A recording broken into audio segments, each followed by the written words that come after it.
Things I've been blamed for as an emergency and critical care veterinarian.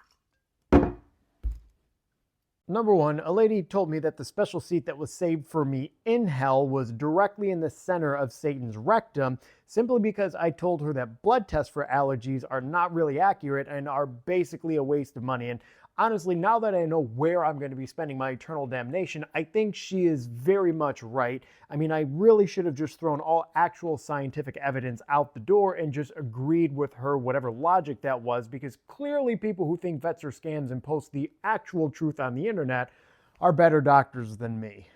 Number two, a man out of anger told me he hopes my grandmother jet rolls before she dies. Like, bro, I don't even know what that means. But anyway, he was mad because I couldn't tell him why his dog that was in a completely different state was vomiting and not eating. And honestly, I think he was right. Like, I mean, what kind of vet am I if I couldn't build an impromptu blood sacrifice altar and use the dark arts to diagnose a pet that I've never seen or done an exam on before?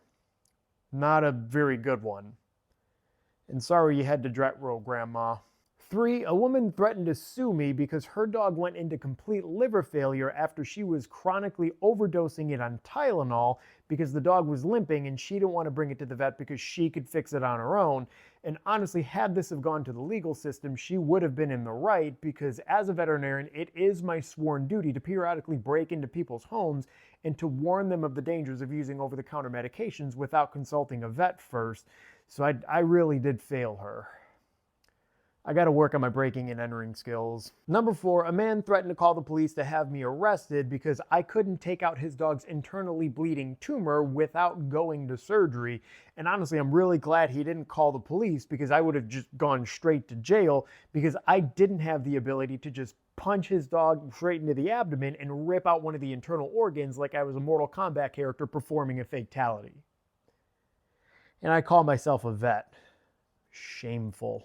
Number five, a man threatened to report my name to the state boards because I wouldn't let him operate on his own dog to save money because he was a car mechanic and surgery can't be harder than building an engine.